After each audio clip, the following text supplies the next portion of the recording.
चलेगा। नमस्कार, मैं डॉक्टर प्रिया तिवारी, कैंसर विशेषज्ञ। आज हम यहाँ पे बात करेंगे कैंसर के बारे में, क्योंकि आज वर्ल्ड कैंसर डे या विश्व कैंसर दिवस है। उससे पहले मैं आप लोगों को कैंसर राउंड्स के बारे में बताना चाहूँगी। कैंसर राउंड्स एक बहुत ही अच्छा ऑनलाइन प्लेटफॉर्म है ओपिनियंस लेने के लिए, डॉक्टर से कनेक्ट करने के लिए, और ये आपको उन कई अस्पतालों से भी कनेक्ट करता है ताकि आपका ट्रीटमेंट अफोर्डेबल प्राइस में हो सके। तो अब आते हैं इस डिस्कशन पे आज वर्ल्ड कैंसर डे के बारे में, जो कि हम यहाँ पे डिस्कशन के लिए आए हैं। तो जो ज़रूरी बात है वो ये है कि हमारे देश में अब कैंसर के कुछ कैंसर्स के इंसिडेंसेस बढ़ रहे हैं, जिसमें से ब्रेस्ट कैंसर भी एक तरह का ऐसा ही कैंसर है। तो ये इंसिडेंस इसके क्यों बढ़ रहे हैं? क्योंकि इसके कुछ रिस्क फैक्टर्स हैं जो वो जानने ज़रूरी हैं। कोई भी कैंसर की बीमारी बढ़ती उम्र के साथ ज़्यादा देखी जाती है।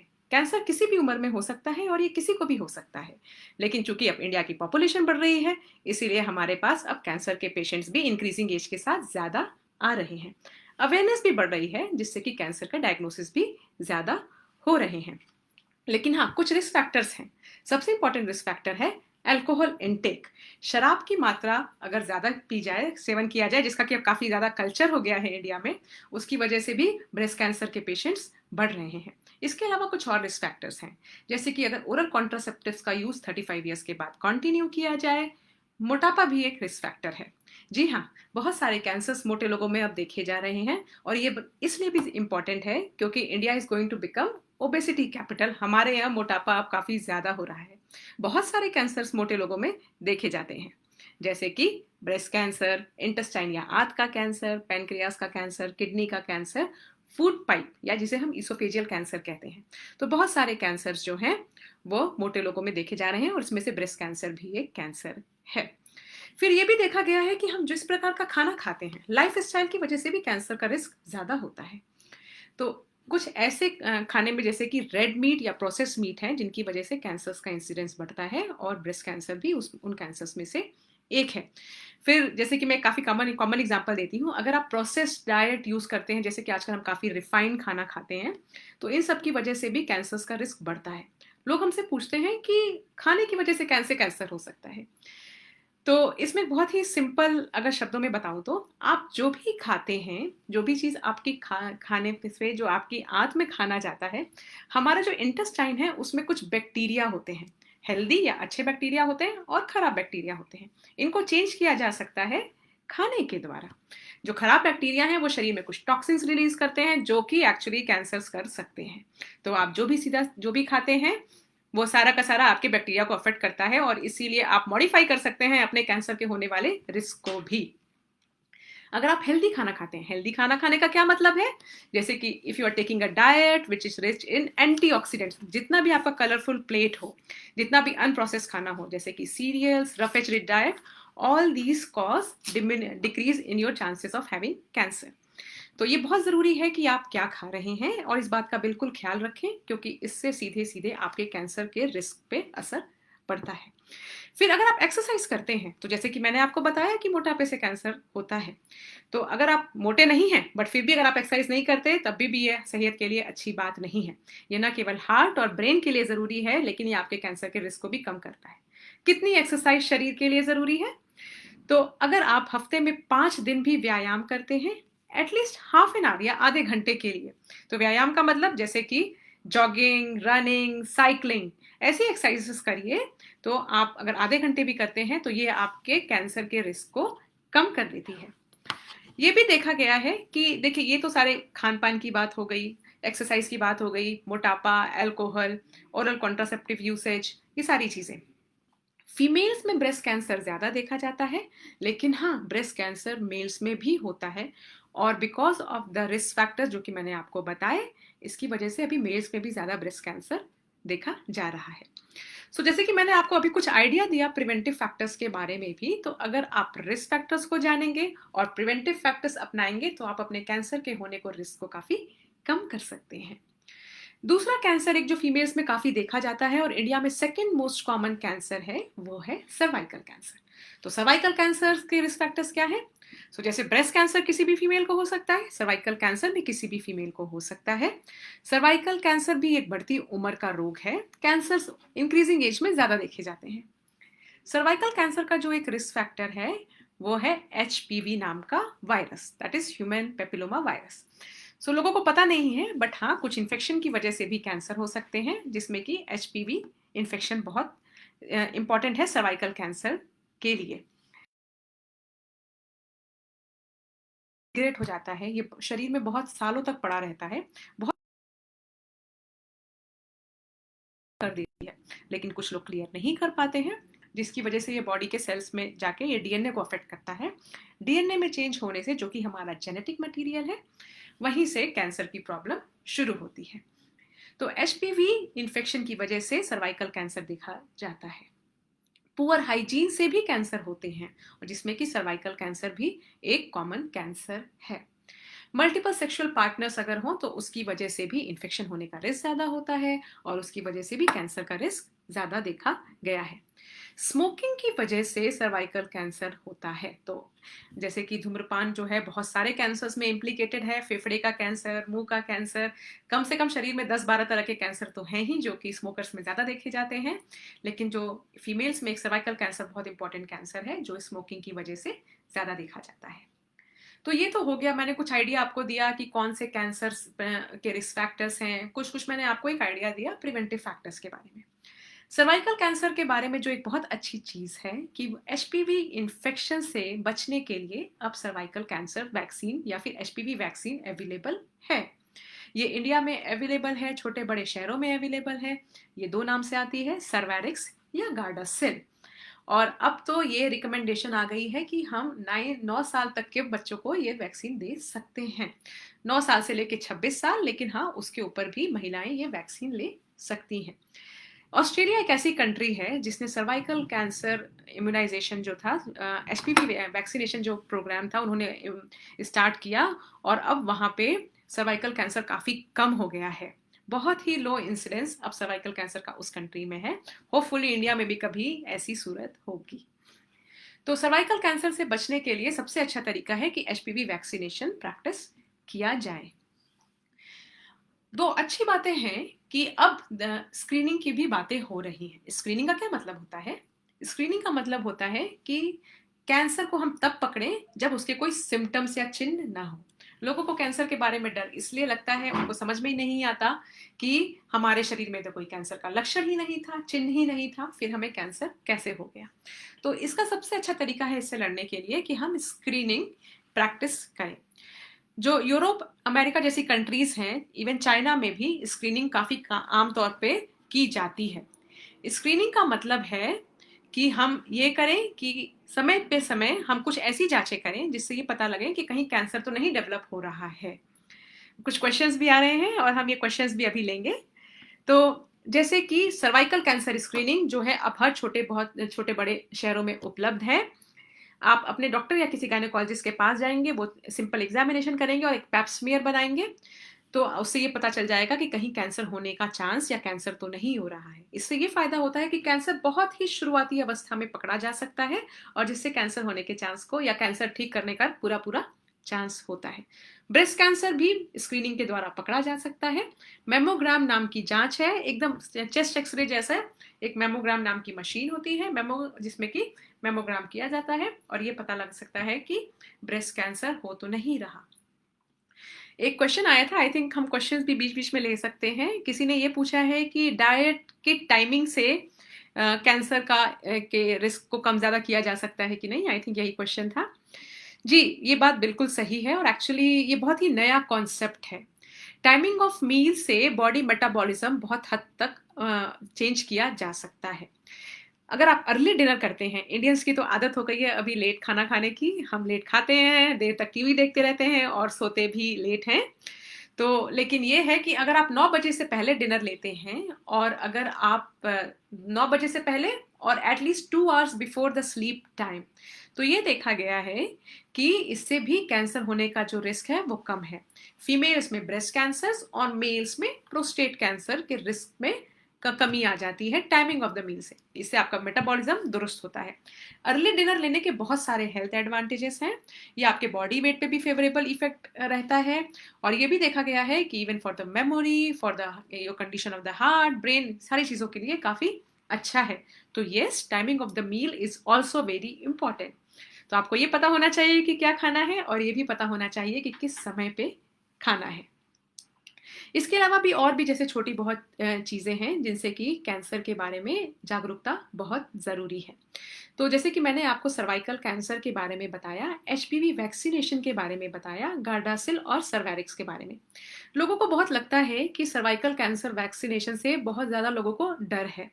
उनको लगता है कि सर्वाइकल कैंसर वैक्सीन की वजह से जाने जा सकती हैं, और आजकल कोरोना वैक्सीन के बारे में भी बहुत सारे ऐसे ही कंसर्न हैं। देखिए, कोई भी वैक्सीन लेने पे बुखार या थोड़ी समय के लिए चक्कर आना, हरारत होना आमतौर पे देखा जाता है, स्पेशली जो वायरल वैक्सीन्स होती हैं। लेकिन सर्वाइकल कैंसर वैक्सीन या फिर एचपीवी वैक्सीन सेहत के लिए बहुत ही सेफ है, और इनका कोई भी लॉन्ग टर्म या कोई भी बहुत ही दिक्कत वाली बात इनसे नहीं होती है। तो सर्वाइकल कैंसर वैक्सीनेशन के साइड इफेक्ट्स को लेके आपको चिंता नहीं करनी चाहिए, और आपको ये वैक्सीनेशन, अगर आपके पास लगता है कि आपके पास कोई ऐसे घर में कोई महिला या बच्चा है जिसकी उम्र 9 से लेकर 26 साल के बीच में है, तो उनको ज़रूर सर्वाइकल कैंसर वैक्सीन या फिर एचपीवी वैक्सीन देनी चाहिए। मेमोग्राफिक स्क्रीनिंग जो मैंने ब्रेस्ट कैंसर के लिए बताई, ये भी अब हर छोटे बड़े शहरों में उपलब्ध है। मेमोग्राम की मशीन हर अस्पताल में उपलब्ध है। जाके आप मेमोग्राफ करवा सकते हैं, और मेमोग्राम से ये पता चल सकता है कि कहीं कोई ब्रेस्ट में गांठ तो ऐसी नहीं हो रही जो कैंसर हो सकती है, जिसका समय रहते इलाज हो जाता है। तो ये तो कुछ बातें हुई कि हाँ, हम ब्रेस्ट और सर्वाइकल कैंसर कैसे प्रिवेंट कर सकते हैं। सबसे ज़रूरी बात इसमें हेल्दी लाइफस्टाइल की है। एक्सरसाइज करना है, समय पे खाना खाना है, और ये भी ध्यान रखना है कि क्या खाना खाना है। कुछ और रिस्क फैक्टर्स भी अभी आ रहे हैं जिसके बारे में लोगों को पता नहीं है। जैसे कि अगर मैं बात करूं कि हम अक्सर कहते हैं कि बाहर का खाना नहीं खाना है, क्योंकि कई बार क्या होता है ना कि कई बार हम कुछ ऐसे इन्फेक्शंस ले लेते हैं जिनसे कि कुछ कैंसर्स होने का चांस होता है। तो इन्फेक्शंस जो हैं वो बहुत सारे कैंसर्स कर सकते हैं, जैसे कि मैंने आपको एचपीवी बताया। लेकिन और भी जैसे कैंसर्स होते हैं, जैसे कि अगर आप बाहर खाना खाते हैं जो कि साफ सुथरा नहीं होता है, तो उसमें ना एक एच पाइलोरी नाम का बैक्टीरिया हो सकता है, जिस बैक्टीरिया की वजह से स्टमक कैंसर हो सकता है। तो इसलिए अगर आप कहीं बाहर भी खा रहे हैं तो बिल्कुल हाइजीन का ध्यान रखें। अच्छा, हमारे पास कुछ और क्वेश्चंस भी आ रहे हैं। So are all cancers curable? So that's ये बहुत अच्छा सवाल है। लोगों को कैंसर के बारे में ना बहुत डर है। लोगों को लगता है कैंसर का मतलब डेथ सेंटेंस या फिर मृत्यु दंड। ऐसा ये सही बात नहीं है। कैंसर अगर उस समय पकड़ा जाए जब वो बहुत लिमिटेड अवस्था या शुरुआती चरण में हो, जिसको हम बोलते हैं अर्ली स्टेज में हो, अगर ये उस समय पकड़ा जाए तो ये फुल्ली क्योरेबल होता है। प्रॉब्लम तब होती है क्योंकि अवेयरनेस नहीं होती, हमें पता नहीं होता कि ये बीमारी कैंसर हो सकती है। समय पे इलाज नहीं होता क्योंकि समय पे जांच में ये पकड़ा नहीं जाता, और इसीलिए पूरे शरीर में फैल जाता है, जिसे हम मेटास्टेटिक या एडवांस स्टेज का कैंसर कहते हैं। तब हमारे पास जो दवाइयां हैं उनसे हम केवल कैंसर कुछ समय के लिए कंट्रोल कर सकते हैं, लेकिन उन्हें क्योर नहीं कर सकते। तो आज ये डिस्कशन जो कर रहे हैं, जो ये वर्ल्ड कैंसर डे सेलिब्रेट कर रहे हैं, वो इसीलिए कर रहे हैं ताकि जागरूकता और जानकारी बढ़े, और कैंसर का समय पे रोकथाम हो जाए, और जिससे कैंसर पूरी तरह ठीक हो जाए। ब्रेस्ट कैंसर तो ये देखा गया है कि कई बार स्टेज 1 और 2 में ही पकड़ा जाता है, जबकि वहां पे ये उसमें तो ये 90 to 100% क्योरेबल होता है। ऐसे बहुत सारे कैंसर्स हैं जो कि कई बार जल्दी भी पकड़े जाते हैं। प्रोस्टेट कैंसर भी ऐसे एक ऐसा ही कैंसर है जो कि अर्ली स्टेज में नियरली 90 to 100% फुल्ली क्योर हो जाता है। So yes, I see Namrata Kalia, hello doctor. Yes, so does she want to ask a question? Okay, so yes, one of the very common question that is asked is कि क्या cancer का incidence बढ़ रहा है, और क्यों बढ़ रहा है। कैंसर प्रिडोमिनेंटली जो है वो किसी को भी हो सकता है, but it's predominantly a disease of old age. तो अभी इंडिया में क्या हो गया है कि हमारा लाइफ एक्सपेक्टेंसी बहुत बढ़ गया है। पहले किसी समय पे लोग केवल 40-45 साल तक जीते थे, क्योंकि इन्फेक्शंस वगैरह वगैरह बहुत सारे किलर्स थे। लेकिन अब now we have conquered all that, now India is becoming more and more developed country. तो हमने वो सारी चीज़ें कन्क्वेयर कर ली है, पीपल आर लिविंग लॉन्गर। तो हमारे पास अब वो डिजीजेस निकल के आ रही हैं जो कि ओल्ड एज में ज़्यादा होती हैं, and cancer is also one of those diseases. So that is why if the life expectancy continues to increase, we will have more and more cancer patients. So that is one of the main reasons that why the cancer incidence is increasing. Also because the population is increasing. If you have more people, you have more cancer patients. The other thing is कि अब awareness बढ़ रही है। पहले cancer की जांचें भी उपलब्ध नहीं थी, जैसे मेमोग्राम 20 साल पहले नहीं था तो ब्रेस्ट कैंसर पता ही नहीं चलता। अब मेमोग्राम की सुविधा हर जगह उपलब्ध है, तो कैंसर भी जल्दी पकड़ा जा रहा है, तो डायग्नोस्टिक फैसिलिटीज भी बढ़ रही हैं। लेकिन अगर हम ये बात करें कि क्या कैंसर में जो इंक्रीज है वो रिस्क फैक्टर्स की वजह से है, तो कुछ हद तक शायद ये बात सही है। देखिए, जैसे कि एयर पोल्यूशन जो है अब वो बढ़ रहा है, और अब कुछ डेटा आ गया है स्पेशली सिंगापुर से, चाइना से और यूके से, कि एयर पोल्यूशन की वजह से भी कैंसर हो सकता है।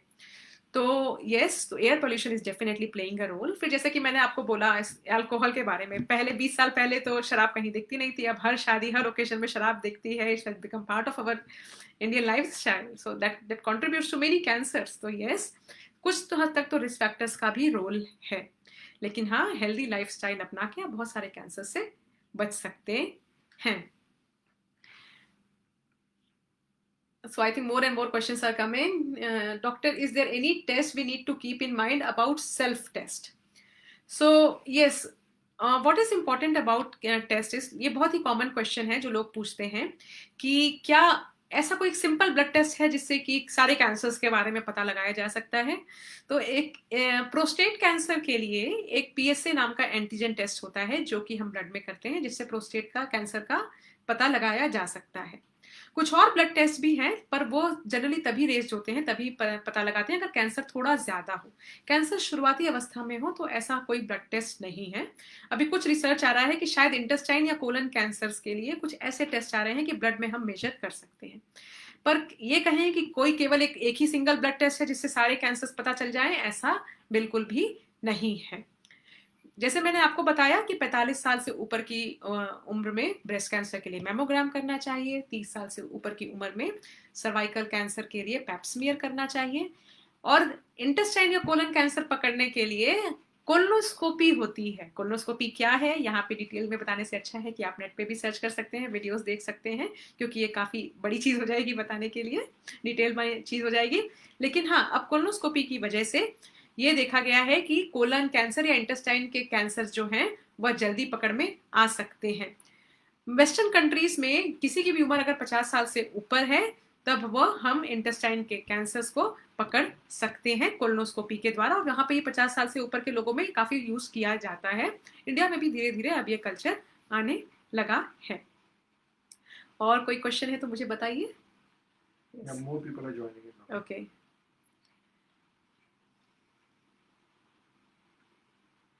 जो कैंसर पेशेंट्स हमें एक बहुत ही कॉमन सवाल पूछते हैं, मैंने ये देखा है कि कैंसर पेशेंट में बहुत गिल्ट होता है इस बात को लेके कि क्या शायद कोई ऐसे रिस्क फैक्टर या कोई गलती हमारी तरफ से थी कि जिसकी वजह से मुझे कैंसर हो गया।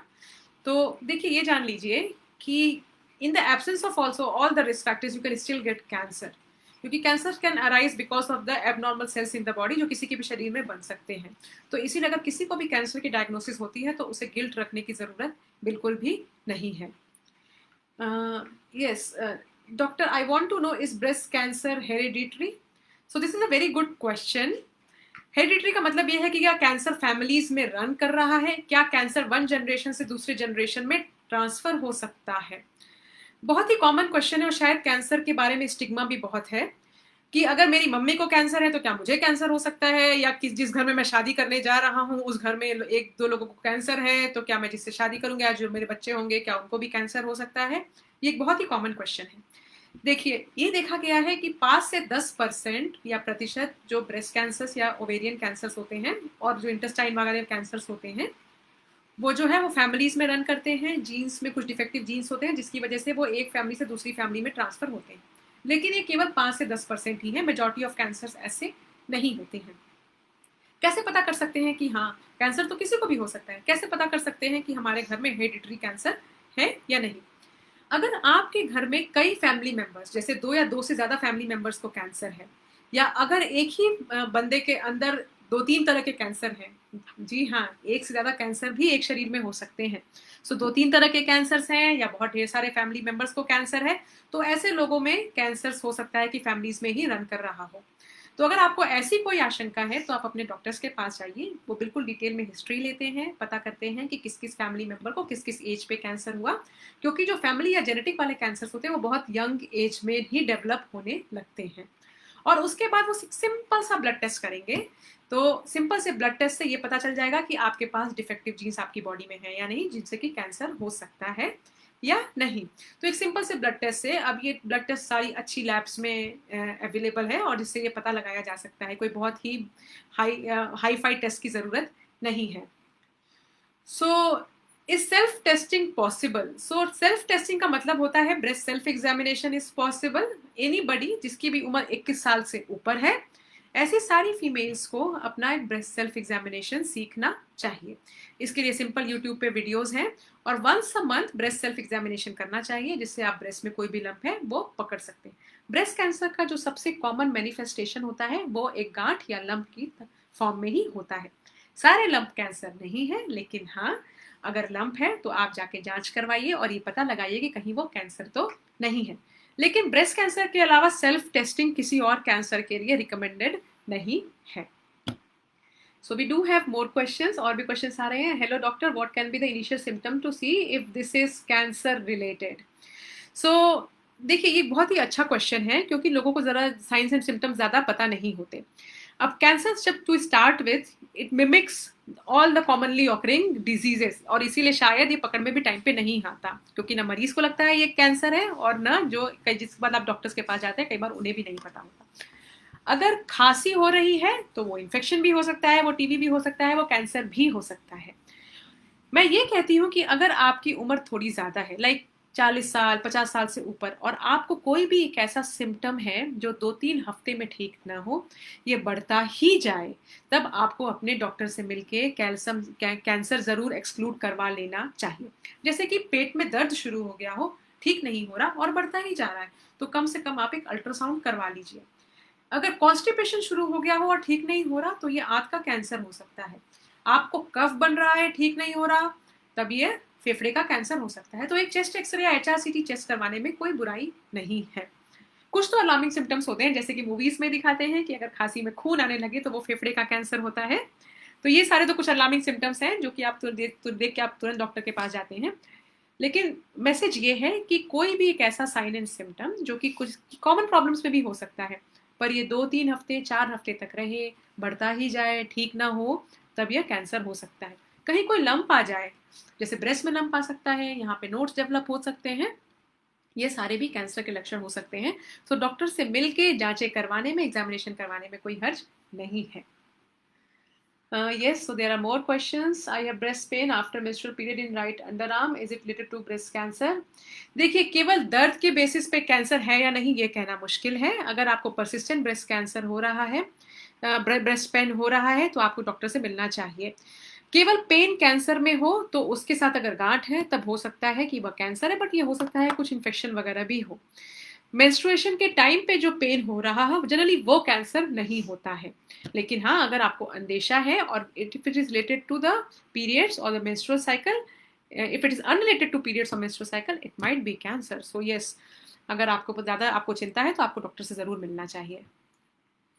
गॉल ब्लैडर पर अगर गांठ होती है तो कैंसर हो सकता है? देखिए, कोई भी गांठ कैंसर हो सकती है, गॉल ब्लैडर की गांठ भी कैंसर हो सकती है। तो अगर आपके पास कोई गांठ अगर डेवलप हुई हो जो 3-4 हफ्ते से ज़्यादा की हो, जिसका साइज बढ़ रहा हो, तो आपको डॉक्टर से मिलके उसकी जांच ज़रूर करवानी चाहिए। Hello doctor, should young girls should be given what? Cervical cancer vaccine और HPV वैक्सीन। यस, सो मैंने कहा ना कि 9 साल से कम, 9 साल से कम तो नहीं, 9 साल से ज़्यादा की जो लड़कियां हैं, 9 से 15 साल तक हम रिकमेंड करते हैं 2 डोजेज ऑफ HPV वैक्सीन, और 15 साल से ज़्यादा है तो हम 3 doses of HPV vaccine recommend करते हैं। Doctor, there is another question by a member. I suffer from UTI a lot. I worry that maybe in few years I might get cervical cancer. Can it be possible? So पहली बात, आपको UTI क्यों बार बार हो रहा है ये पता होना चाहिए. UTI बार बार होना ठीक बात नहीं है. यूटीआई बार बार होने से सर्वाइकल कैंसर का रिस्क तो नहीं बढ़ता है, लेकिन हाँ, पुअर हाइजीन या फिर अगर सर्विक्स में बार बार इन्फेक्शन हो रहा है तभी अच्छी बात नहीं है, क्योंकि पुअर हाइजीन और रिकरेंट इन्फेक्शन से सर्वाइकल कैंसर का रिस्क होता है. यूरिनरी ट्रैक्ट इन्फेक्शन से सर्वाइकल कैंसर का लेना देना नहीं है, लेकिन हाँ, आपको ये पता करना चाहिए कि आपको बार बार इन्फेक्शन क्यों हो रहा है और उसकी जांच पड़ताल करवानी चाहिए. Can we have cancer in fallopian tube? Yes. So I think fallopian tube का मतलब बहुत लोगों को नहीं पता होगा. This is by somebody who actually understands medical terms. जो आपके ओवरीज होते हैं, ओवरीज और यूटरस जो बच्चेदानी होती है, उसको जो कनेक्ट करने वाली जो डक्ट होती है, उसको हम मेडिकल टर्म्स में fallopian ट्यूब कहते हैं. कुछ कैंसर्स जो ओवरीज से अराइज होते हैं, जो कि हमें स्कैन्स पे लगता है कि ओवरीज से अराइज हो रहे हैं, वो एक्चुअली fallopian ट्यूब से ही ओरिजिनेट होते हैं. So yes, it is very much possible that you can have cancers starting from fallopian tubes. Hello, doctor. Hello. Can you tell us when we should start with self-test for breast cancer? Yes, I can tell you that. You should start at the age of 21 years. So I think that answers the question. And should we get any regular test? So once a month, breast self-examination should be done. Once in 3 years, you should get yourself examined by a doctor. And after the age of 45 years, mammogram should be done. After the age of 30 years, pap smear should be done. और इसके अलावा बाकी आप, depending upon the findings, we can do colonoscopy after the age of 50 years. That is also now coming up in India. Can biopsy spread cancer? Okay, this is one of the very common बहुत सारे लोग यही चीज सोचते हैं कि, और इसलिए बायोप्सी करवाते भी नहीं हैं कि कैंसर बढ़ जाते हैं. This was a very old school thought. With the new and the current biopsy techniques that we have, it is not possible to spread the cancer. They are very much safe, and wherever your doctor recommends doing a biopsy, you should definitely undergo the biopsy without having fear of the disease being spread to many organs. So this is, अब यार इस बात के बारे में आप चिंता मत करिए, बायोप्सी से कैंसर नहीं फैलता है.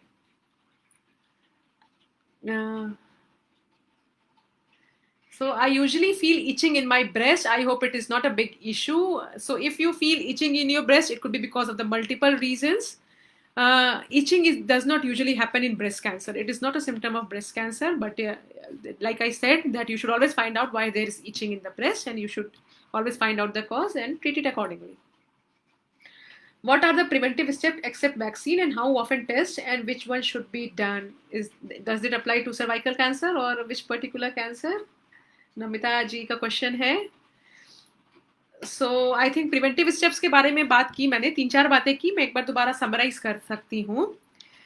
देखिए, सबसे ज़रूरी बात तो ये है प्रिवेंशन के लिए कि आप बीमारी के बारे में जानें, और इसीलिए हम ये सारा डिस्कशन कर रहे हैं. जब तक हम बीमारी के बारे में जानेंगे ही नहीं, हमें ये पता ही नहीं चलेगा. तो जानकारी बहुत ज़रूरी है. शेयर करिए इन्फॉर्मेशन सबके साथ जो भी आपके आसपास है, जिनसे भी आप रूटीनली बात करते हैं.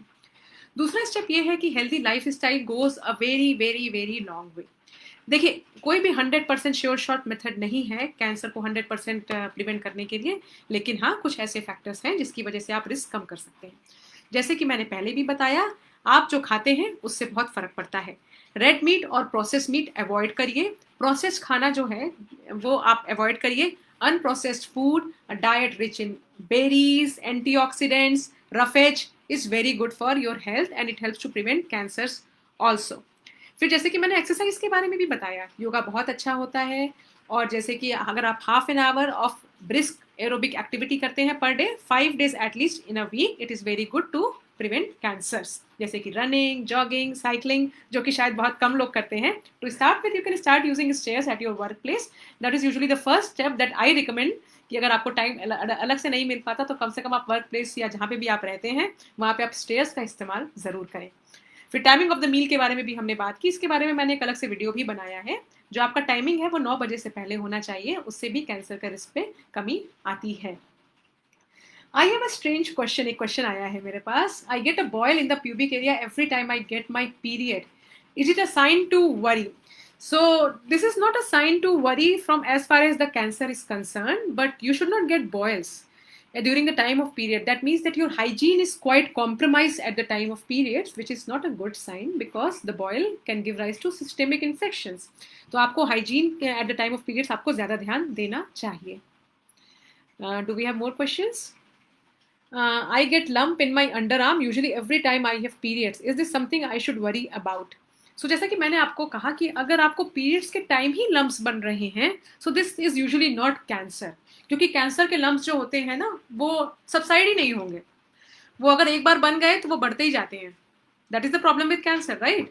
तो if you have lumps which जो कि particular timing of the menstrual cycle के साथ ही हो रहा है, तो that means that is related to the hormonal changes in the body at the time of periods. So most likely they are not cancers, but it might be a pointer that there might be certain hormonal imbalances in your body which you might need to address. So maybe once in a while you should meet the gynecologist and find that out.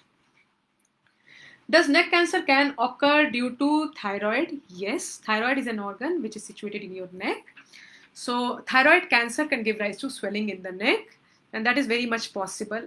So you have many things in the neck which can give rise to cancer. You can have lymphomas which arise from the lymph nodes. यहाँ पे lymph nodes होती हैं, छोटी छोटी गांठें, उनका cancer हो सकता है.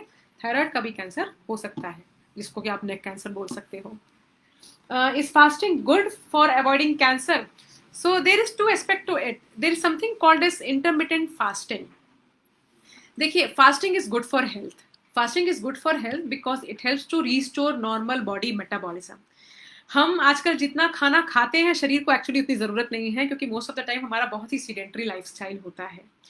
तो येस, अगर आप फास्टिंग करते हैं तो it helps to improve the body metabolism. If you have a body metabolism which is good, it actually protects you against development of cancer. तो I would suggest yes, fasting is good for health and it helps to prevent cancer. Yes. Doctor, I want to know one more thing. People say that intermittent fasting is healthy for you as it helps with getting rid of cancer cells. So getting rid of cancer cells या फिर development of cancer cells are two entirely different things. देखिए, अगर आप intermittent fasting करते हैं तो it makes the body metabolism, जैसे मैंने पहले भी कहा, बॉडी का मेटाबॉलिज्म सही रहता है, और इसमें जो कि होता है तब आपकी बॉडी में कैंसर डेवलप ही नहीं होता है. लेकिन अगर आप ये कहें कि हाँ, कैंसर के पेशेंट्स को इंटरमिटेंट फास्टिंग करनी चाहिए, तो वहाँ पे ना जो थोड़ा अनुसंधान या रिसर्च है उसमें कुछ ये है कि एक तो बहुत ही ज़्यादा हमारे पास रोबस्ट डेटा नहीं है. ब्रेस्ट कैंसर में एक स्टडी आई थी जिसमें ये था कि हाँ, अगर 12 घंटे का ओवरनाइट फास्टिंग होता है तो उन पेशेंट्स में ये देखा गया है कि हाँ, ब्रेस्ट कैंसर की वापस आने की संभावना थोड़ी कम हो जाती है. लेकिन चक्कर ये होता है कि अगर आप पेशेंट्स को बोलो फास्ट करने के लिए, तो पेशेंट्स को ऑलरेडी न्यूट्रिशन वेरियस रीजन से कॉम्प्रोमाइज रहता है. तो इसलिए मैं उनको बहुत ज़्यादा फास्टिंग वगैरह सजेस्ट नहीं करती हूँ, क्योंकि उनका एक न्यूट्रिशन स्टेटस मेंटेन होना चाहिए. लेकिन हाँ, intermittent fasting for a normal human being is very good for the health, not just for cancer point of view, लेकिन ये हार्ट ब्रेन के लिए भी बहुत अच्छा है और इसीलिए अपनाना चाहिए. It should be the part of your life style. I think there are more questions coming up. People are quite interested in knowing about the role of diet, especially. Doctor, I don't understand that I don't gain weight. I tried each and every possible way, but no results. Have done all the tests. Is this normal or something serious? So there are two kinds of people in this world: those who are trying to lose weight and those who are trying to gain weight. So, but I don't think so. This question is appropriate for this platform. So maybe you can just discuss with somebody who is an endocrinologist. I always feel pain while pressing, but not other times. I am breastfeeding. So it is sometimes you know at the time of breastfeeding it is okay to it's sometimes possible to have pain, but if pain is persistent and if you feel lumpiness, then you should get yourself examined. Doctor, I have a friend who is bulimic. She started recently for years. She shared recently for years. I researched and told her it can lead to esophageal cancer. She refuses to believe. Can you please help? So yes, bulimia is a disorder and any disorder should be treated. And yes, a wrong kind of unhealthy kind of eating habits can very much give rise to cancers, and they should be all prevented. Is the cervical cancer vaccine good at the age of 40 years? So there are certain recommendations which say that yes, you can take cervical cancer up to the age of 45 years. So yes, why not? Do we have any more questions? Please do tell me more about the vaccines. So, like I said, there are two vaccines, Cervarix and Gardasil. These are easily available. हर जगह मिल जाती हैं अभी India में. और इसमें जो दो vaccines हैं, ये 0-1-6 मंथ्स पे लगती है सर्वैरिक्स, 0-6 मंथ्स पे लगती है गार्डासिल. और ये आप कहीं पे भी गायनेकोलॉजिस्ट के पास जा सकते हैं, जनरल फिजिशियंस के पास जा सकते हैं, जो कि आपको ये वैक्सीन दे सकते हैं. अगर 15 साल से कम की उम्र है तो 2 ही वैक्सीन की ज़रूरत है. 15 साल से ज़्यादा की उम्र में 3 वैक्सीन हैं. ज़्यादा कुछ साइड इफेक्ट्स नहीं है. कभी कभी थोड़ा चक्कर आ सकता है, थोड़ा हल्का बुखार या फिर हरारत या वीकनेस हो सकती है, जिसके लिए आप सिंपल एक पैरासीटामोल ले सकते हैं. Do let me know about the vaccines for youngers. I think that answers the question. From where we can get vaccination? Vaccination जो है फार्मेसीज पे अवेलेबल है. आपको बड़े हॉस्पिटल्स में मिल जाएंगे, और अब तो अब छोटे छोटे अस्पताल या छोटी छोटी फार्मेसीज पे भी अवेलेबल होने लगी हैं. आप किसी भी गायनेकोलॉजिस्ट के पास चले जाइए, वो आपको इजीली वैक्सीनेशन दिलवा देंगे. मोस्ट ऑफ द टाइम उनके पास सप्लाई होती है. Can breast feeding mom gets vaccination? So see, this is very important. We don't actually recommend at the time of vaccination. At the time of breastfeeding, we don't recommend vaccination. There is not much harm, but we usually don't say, because at the time of vaccination, breastfeeding body is undergoing a lot of hormonal changes. So why you just wait, once the breastfeeding is over, get the vaccination done. So I think that will be all. Breast feeding से कोई इतनी ज़्यादा problem नहीं है, लेकिन जो data और literature है वो जनरली ऐसे लोगों को, ब्रेस्ट फीडिंग फीमेल्स को एक्सक्लूड करता है, तो इसलिए हम रिकमेंड नहीं करते हैं. Once the breast feeding period is over, you should get the vaccination done. Do we get pre-teens vaccinated? So like I said, that the people as young as 9 years can get the vaccination done. What is the price of the vaccination? So vaccination सब तो बहुत सारे programs में भी available हो रही हैं, but एक vaccination का cost generally between 2,000 to 3,000 रुपये है. लेकिन हाँ, now there are certain agencies which are trying to decrease the cost. And Sikkim, Punjab तो कुछ ऐसी जगह हैं जहाँ पे तो अब ये जो स्टेट गवर्नमेंट है उसने भी स्टार्ट कर दिया है देना, तो much cheaper rates, but usually between 2,000 to 3,000 पर डोज है.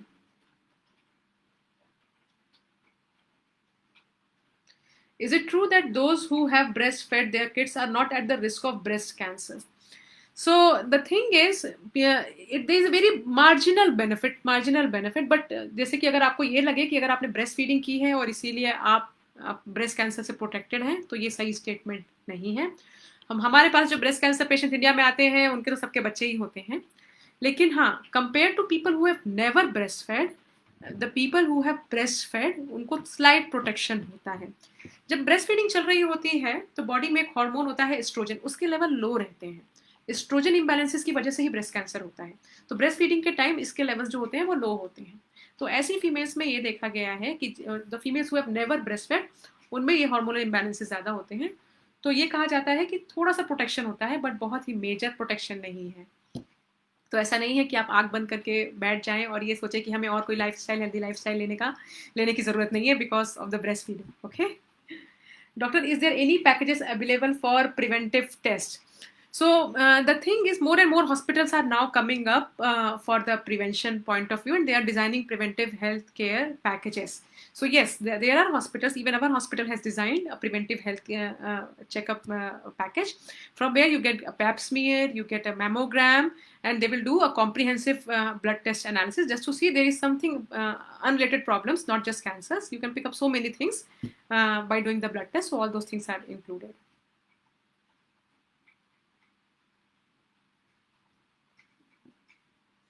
Some annual reminders with these preventive tests, because as when we put ourselves as last priority. Oh, that's a very good thought. And yes, I think cancer rounds can take that lead and develop a system where people are reminded that these kind of tests should be done. I think it's a very good thought and a good suggestion. Yes, but please don't put yourself as last priority. So there has to be a change from our side, and there has to be change from your side. Does direct sun rays increase the risk of breast cancer? No. Sun rays do not cause breast cancer, but sun rays cause skin cancers. Till what age can we get cervical cancer vaccine? Like I said, that there is certain recommendation that you can get as high as 45 years. Though the usual recommendation is 9 to 26, but even beyond that you can get it.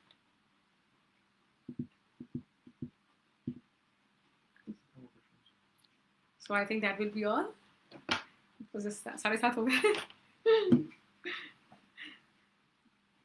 Really, lot of questions, lot of wonderful questions. Yes. Some recognizable signs of cancers. I think we discussed some of them.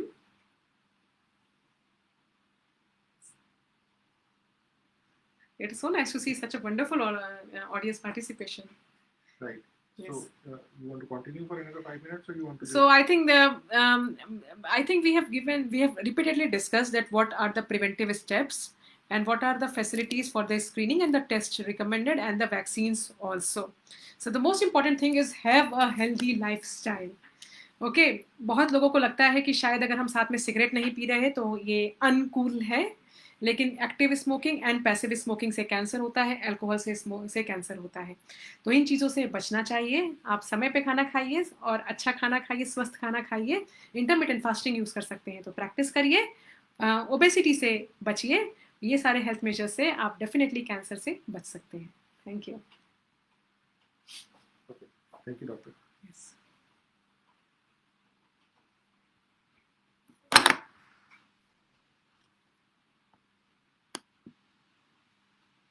हाँ.